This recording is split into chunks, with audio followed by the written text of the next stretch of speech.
নমস্কার, কি খবর বাংলাতে আমি অনুষ্কা রয়েছে আপনার সঙ্গে। শুরুতে দুর্ঘটনা খবর। আরামবাগে ঘটেছে দুর্ঘটনা, দূরপাল্লার বাসের সঙ্গে ধাক্কা। ইতিমধ্যেই 4 জনের মৃত্যুর খবর আমাদের সামনে আসছে। দিব্যেন্দু সরকার আমাদের প্রতিনিধি রয়েছেন আমার সঙ্গে টেলিফোন লাইনে। দিব্যেন্দু, কিভাবে ঘটলো এই দুর্ঘটনা? সবচেয়ে মর্মান্তিক ঘটনা, একটি ইঞ্জিন চালিত ট্রলি ভ্যানের সঙ্গে রাজমিস্ত্রি 7 জন মোট যাচ্ছিলেন আরামবাগের গোলতায়। তারা আজকে দুপুরে কাজে গেছিলেন। সেখানে বাড়ি ফেরার পথে একটি দূরপাল্লা বাস হলদিয়া থেকে তারকেশ্বরগামী একটি দূরপাল্লা বাসের সঙ্গে তাদের মুখোমুখি সংঘর্ষ হয়েছে আরামবাগ মেদিনীপুর রোডে পাতুলতলার কাছে, এবং ঘটনাস্থলে 3 জন স্পট ডেথ হয়েছে এবং আরো একজনের মৃত্যু হয়েছে হাসপাতালে। ঘটনার পরেই কিন্তু স্থানীয় বাসিন্দারা উত্তেজিত হয়ে পড়েন এবং প্রশাসনিক কর্তারা যখন এলাকায় যায় তাদের দিকে তেড়ে যায় এবং মারমুখী হয়ে যায়। কার্যত ক্ষিপ্ত জনতার কাছে প্রশাসনিক কর্তারা অসহায় হয়ে যায়। এরপর তারা পথ অবরোধ শুরু করে। কিছুক্ষণ আগেই রাস্তা ক্লিয়ার হয়েছে। এখন এই মুহূর্তে আরামবাগ হাসপাতালে প্রচুর মানুষ জমেছেন, তাদের দেখছেন এবং পরিবারের যারা আহত হয়েছেন হাসপাতালে ভর্তি রয়েছেন তারা কেমন আছেন? তাদের অবস্থা অত্যন্ত আশঙ্কাজনক। তাদের মধ্যে ইতিমধ্যে দুজনকে কলকাতায় স্থানান্তরিত করা হয়েছে এবং একজন মহিলা আছেন, তাকে আরামবাগ হাসপাতালে চিকিৎসাধীন, তিনি এখনো চিকিৎসাধীন এবং যত সম্ভব তাদের অবস্থা অত্যন্ত আশঙ্কাজনক। এবং যারা 4 জন যে মারা গেছেন তাদের বাড়ির লোকেরা কান্নায় ভেঙে পড়েছেন। কার্যত আরামবাগ। ধন্যবাদ দিব্যেন্দু। গাড়ি কিভাবে পাস হবে? এটা দুর্ঘটনা যে কোনো মধ্যে ঘটতে পারে। প্রশাসন দেখো দুদিকে গাড়ি কিভাবে পাস হবে না হবে, কোনো একটা আইন শৃঙ্খলা বলে কিছু নাই। সেটা বলো সামনে দিয়ে পুলিশ নাই। হ্যাঁ, না কোনো প্রশাসন নাই, কোনো প্রশাসন নাই। জনতার রোষে জোড়া খুন। এলাকার কুখ্যাত দুষ্কৃতীকে পিটিয়ে থেতলে খুন করল উত্তেজিত জনতা। ছেলেকে বাঁচাতে গিয়ে গণপিটুনিতে মারা গেলেন মাও। এলাকার বাসিন্দাদের অভিযোগ, ছেলের অপরাধমূলক কাজকর্মে মদত দিতেন মা। তদন্ত শুরু করেছে পুলিশ। চুঁচুড়া লেনিননগরের ঘটনা। গোপাল ভারী সুবোধ বালক। বইয়ে পড়া সে গোপালের সঙ্গে একেবারেই মিল নেই চুঁচুড়ার লেনিননগরের গোপাল মজুমদারের। এলাকার কুখ্যাত দুষ্কৃতী বলেই পরিচিতি তার। গোপালের অত্যাচারে দীর্ঘদিন ধরে অতিষ্ঠ লেনিননগরের মানুষ। জমছিল রোষ। শনিবার রাতে ঘটে গেল অঘটন। গণপিটুনিতে খুন হয়ে গেল গোপাল। জনতার রোষের শিকার গোপালের মা আশা মজুমদারও।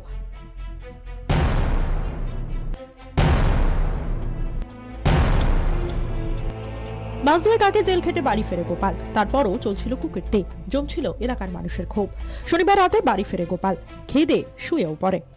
রাতের বেলা খাওয়া দাওয়া সেরে এই ঘরেই একা ঘুমিয়েছিল সে। গোপালের লাগোয়া যে ঘরটি রয়েছে সেই ঘরে নিজের 2 নাতিকে নিয়ে ঘুমোচ্ছিলেন আশা মজুমদার। অভিযোগ, ছেলের কুকর্মে মদত দিতেন মা আশা মজুমদার। জনরোষের শিকার তিনিও। অভিযোগ যে স্থানীয় বাসিন্দারাই এই ঘরের মধ্যে থেকে মারতে মারতে গোপালকে নিয়ে বের করে বাড়ির বাইরে, এবং ছেলের চিৎকার শুনে তাকে বাঁচাতে ছুটে যান আশা মজুমদার, যিনি এই ঘরে ছিলেন। দুজনকেই বাড়ি থেকে বের করে কাছের এক নালায় নিয়ে যাওয়া হয়। সেখানে শুরু হয় বেধড়ক মার। এই জায়গাতেই তাকে বেধড়ক মারধর শুরু করা হয়। এই যে ইট পড়ে রয়েছে রাস্তার ধারে, এই ইট দিয়ে মাথা থেতলে দেওয়া হয় এবং মারধরের পর যখন গোপালের অবস্থা প্রায় শেষ, সেই সময় গোপালকে এই নালার মধ্যেই ফেলে দেওয়া হয়। সকালে নালা থেকে দুজনের দেহ উদ্ধার করে পুলিশ। কিন্তু কারা এমন নৃশংসভাবে পিটিয়ে মারলো মা ও ছেলেকে? গোপাল কিরকম ছেলে ছিল? গোপাল অন্ধকার জগতের লোক ছিল। প্রকাশ্যে মুখ খুলছেন না কেউই, কিন্তু এলাকায় কান পাতলেই ঠাহর হচ্ছে ক্ষোভের আঁচ। অ্যান্টিসোশ্যাল ছিল তো, অ্যান্টিসোশ্যাল আগে করে অত্যাচার করতো, উত্তক্ত করাটা তো আলাদা জিনিস, অত্যাচার করতো, খারাপ কাজ সবকিছুই করতো, যত ধরনের খারাপ কাজও সবই করতো। ঘটনার পর থেকেই এলাকা থমথমে, স্থানীয়দের মুখে কুলুপ। সকলের একটাই বক্তব্য, এই ঘটনা তারা কেউই চোখে দেখেননি বা রাতে কোনো রকমই আওয়াজ শুনতে পাননি। স্থানীয় বাসিন্দাদের দফায় দফায় জিজ্ঞাসাবাদ করছে পুলিশ। খোঁজ চলছে কারা নিজের হাতে আইন তুলে নিলেন তাদের।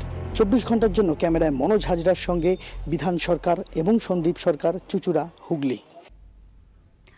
এলাকার কুখ্যাত সমাজ বিরোধী মাস 2 আগে জেল থেকে ফেরে গোপাল। তারপরেও কমেনি কুকীর্তির বহর। আগুনে ঘি ঢালে বৃহস্পতিবার রাতে শ্লীলতাহানির ঘটনা। ক্ষিপ্ত বাসিন্দাদের রোষে গণপিটুনিতে হত গোপাল মজুমদার। 4 খুন, গুন্ডামি, শ্লীলতাহানি। গোপালের অপরাধের বায়োডেটা নেহাত ছোট নয়। জেল খাটলেও শোধরায়নি এতটুকু। বিন্দুমাত্র কমেনি কুকীর্তির বহর। এমনি শুনতাম যে একটু গুন্ডা টাইপের এরকমই কিছু। সবারই, মহিলাদের বিশেষ করে ওনাদের দেখে ভয় লাগতো। ওনার লুক ওরকমই ছিল, তারপর ওনার চলনটা যেটা ছিল ওনার ওরকমই ছিল। অনেক একটু মাস্তান বলতে পারেন ওরকম টাইপের। মেয়েরা টানাহানি করেছিল হাত ধরে মেয়েদের। স্বামীর কুকীর্তিতে অতিষ্ঠ গোপালের স্ত্রীও।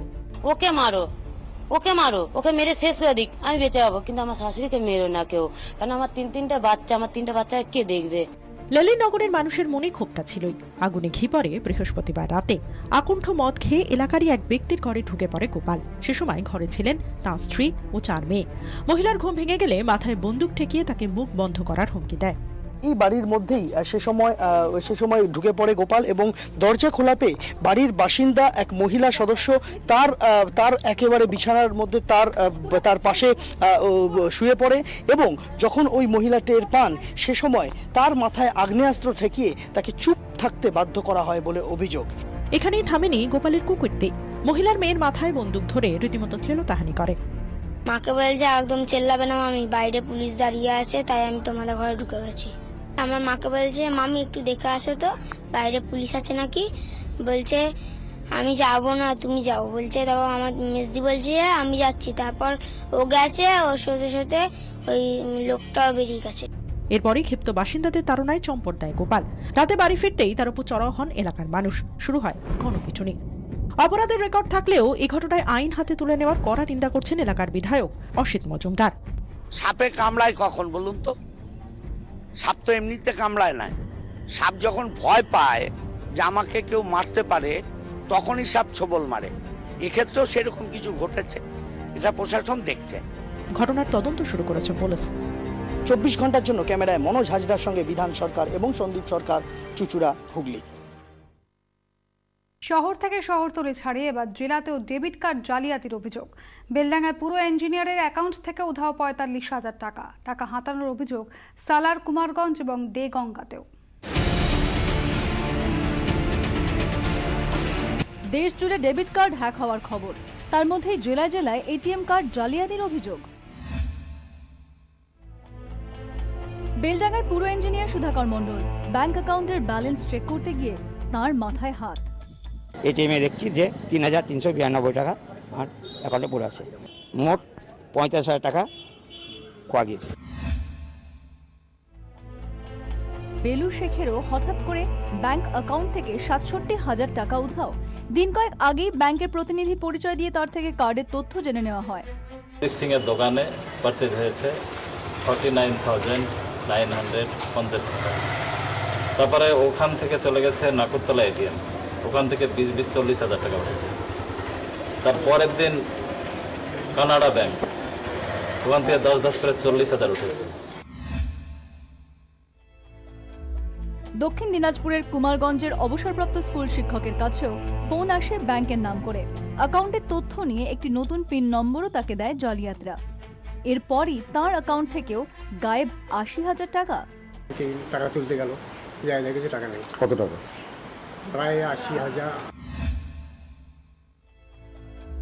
অম্বিকানগরের বাসিন্দা তপন পালের অভিযোগ, কয়েকদিন আগে তার কাছে ব্যাংকের নামে ফোন আসে, চাওয়া হয় অ্যাকাউন্টস ডিটেল, আর তারপরই প্রায় 16,000 টাকা তার থেকে তুলে নেওয়া হয় বলে অভিযোগ। দেখলাম যে আমার বাবার ব্যাংকের ডিটেলসটা, ব্যালেন্সটা চেক করার জন্য দেখলাম যে পুরো নীল হয়ে গেছে।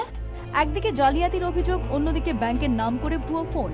এই পরিস্থিতিতে কাউকেই কার্ড সংক্রান্ত তথ্য দিতে নিষেধ করছেন ব্যাংক কর্তৃপক্ষ, কারণ ব্যাংক কখনোই এরকম ফোন করে না। ব্যুরো রিপোর্ট, 24 ঘন্টা। দুপুরে বাড়ির সেপটিক ট্যাঙ্ক থেকে মিলল মহিলার কঙ্কাল। কিছু পরে জানা গেল তার পরিচয়। তিনি বাগুইয়াটির বাসিন্দা ভারতী ঘোষ। থাকতেন ভাঙুরের যে বাড়ির সেপটিক ট্যাঙ্ক থেকে মিলেছে কঙ্কাল, তার পাশের বাড়িতেই। সেই বাড়ির মালিক আব্দুল ওয়াহিদ মোল্লা উধাও। তার স্ত্রী এবং 2 ছেলেকে গ্রেফতার করে জিজ্ঞাসাবাদ করছে পুলিশ।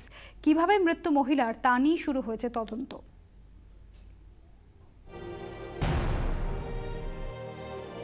রবিবার দুপুর বাড়ির সেপটিক ট্যাঙ্ক পরিষ্কারের কাজ করাচ্ছিলেন খায়রুল ইসলাম। আচমকাই বেরিয়ে পড়ে এই কঙ্কালটি।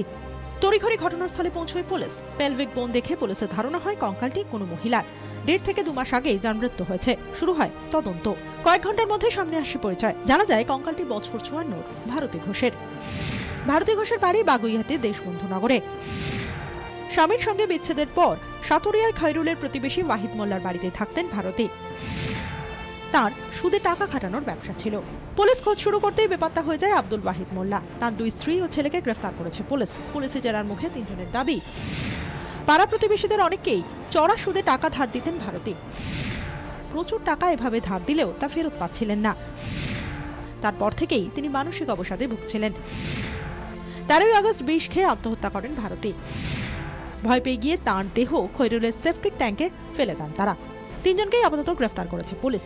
ঘটনায় ইতিমধ্যে শতপ্রণোদিত খুনের মামলা রুজু করা হয়েছে। ধৃত 3 জন আদৌ সত্যি বলছেন কিনা তা খতিয়ে দেখছে পুলিশ। ব্যুরো রিপোর্ট 24 ঘন্টা।